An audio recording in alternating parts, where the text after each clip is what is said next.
آپ لوگوں نے سنا ہوگا دوستوں کہ کہتے ہیں کہ دشمن سے پہلے غدار کو مار دو۔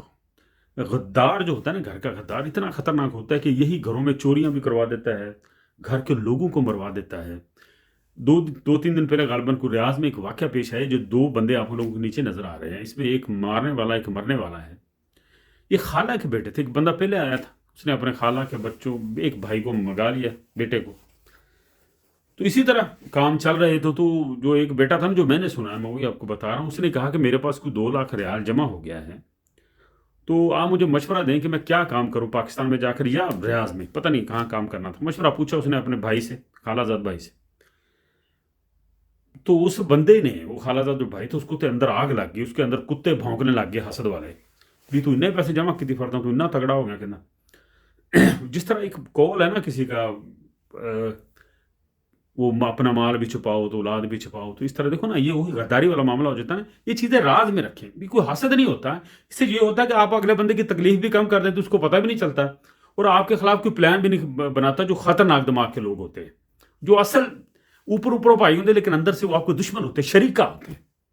اور یہ جو شریکہ تھا، اس نے پلان بنایا 2 بنگالی لوگوں کے ساتھ ریاض میں، اور تینوں نے مل کر اس بیچارے جس بھائی نے اس پر احسان کیا تھا، اس کو چھریاں مار مار کے پتہ نہیں کس طرح قتل کر دیا۔ اور اب وہ تینوں پکڑے گئے، بنگالی بھی اور دوسرا بھی۔ اب ان کے بھی سر قلم ہوں گے اگر پیچھے والے صلح نہ کریں یا کچھ قسم کی بات نہ ہو تو۔ کتنا غلط کیا۔ اور اسی طرح میں نے ایک اور واقعہ بھی آپ لوگوں کو سنایا تھا کہ اٹلی کے 3-4 بھائی تھے، باہر چلے گئے، وہ اپنے چاچے سے ملنے کے لیے آئے پشاور میں، اور چاچے نے 3-4 بھائیوں کو مار دیے۔ یعنی یہ سب حسد کے گولے ہوتے ہیں، لیکن یہ قرآن کی ان باتوں پر یاد نہیں رکھتے کہ میں جسے چاہوں زیادہ دوں، جس کو چاہوں کم دوں، سب کو میں اگر برابر کروں گا تو یہ ایک دوسرے کو فتنہ پرور ہو جائیں گے، یہاں پر فتنہ پھیلائیں گے۔ تو اللہ کی تقسیم پر جو بندہ راضی نہیں ہوتا، وہ اس طرح ذلیل ہوتا ہے جس طرح یہ بندہ مارنے والا ذلیل ہوا ہے۔ اس نے آپ کو اپنے پاس بلایا، تم اس کے ساتھ چلو، محبت بانٹو، آہستہ آہستہ آپ کو بھی وہ پھل لگ جائیں گے۔ ہون چنگا رہ گیا، جیل جا کے پہ گیا۔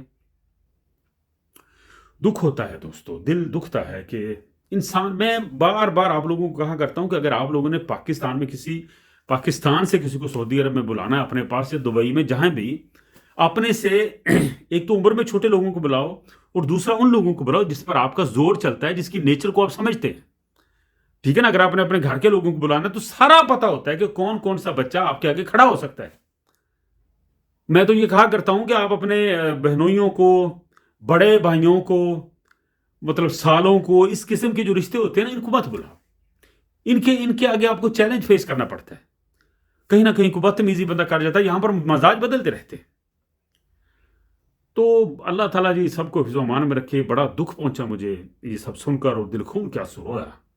اور حضرت علی کا قول ایک بار پھر سے یاد آیا کہ جس پر احسان کرو اس کے شر سے بچو۔ یہاں پر آ کر جو بندہ اگلے کی کمائی پر نظر رکھتا ہے نا، نیا بندہ آ کر، وہ کبھی کامیاب نہیں ہو سکتا۔ جو اپنی نیندوں کا حساب لگاتا ہے، جو اگلے بندے کے پیسے گنتا ہے، کیا اتھے بیٹھا، وہ اس کرسی تے بیٹھا، اسی کھپی جانے ہیں، وہ دیکھتا نہیں کہ اس کو دورانیہ کتنا ہو گیا، 10 سے 15 20 30 سال ہو جاتے ہیں ان کو۔ تو جو بندہ اس طرح کے، یہ ڈاکو اور میں اس ایسے بندے میں کیا فرق ہے؟ کسی کی کمائی پر نظر رکھنا، اس کو مارے، جس طرح ہمارے شہر میں بھی ایک قتل ہو گیا۔ نہ حق نہ مارو کسی کو دوستو، وہ اگر مر گیا تو مر آپ نے بھی جانا ہے، یہاں پر کسی نے نہیں رہنا۔ اپنی تقسیم کا، اپنے حصے کا رزق چنو، سر جھکا کر اللہ کی مدد سے، اور سب کی عزت کر کے۔ زیادہ آگے بڑھ کر مر آ کر لوٹ مار کر کے کیا کر لینا تم لوگوں نے؟ کیا ہم سے کوئی زیادہ جی لینا؟ آپ تیرے کو 200 سال عمر ہے، سب ایسے ہی۔ تو عزت کے ساتھ جیو جو زندگی ہے، ذلیل نہ ہو۔ آپ نے اگر ایک خالہ کے بیٹے کو مار دیا تو آپ کی پوری نسلیں کتنی رسوا ہوں گی۔ پیچھے کون آپ کے بچوں کی عزت کرے گا؟ سب لوگ آپ کے بچوں بھی سمجھ لو قاتل بن گئے۔ اللہ تعالیٰ ہمیں صبر دے جی، اور کسی مطلب حسد سے بچائے۔ کسی کو ہم کھاتا دیکھیں تو خوش ہوں، کسی کا کوئی گھر دیکھیں تو نیچے کھڑے ہو کر دعا دیں۔ جب تک ہمیں یہ جذبہ نہیں آئے گا نا، اللہ تعالیٰ دن نہیں پھیرنے لگا۔ اللہ تعالیٰ اندر کے معاملات جانتا ہے۔ دعا میں یاد رکھیے۔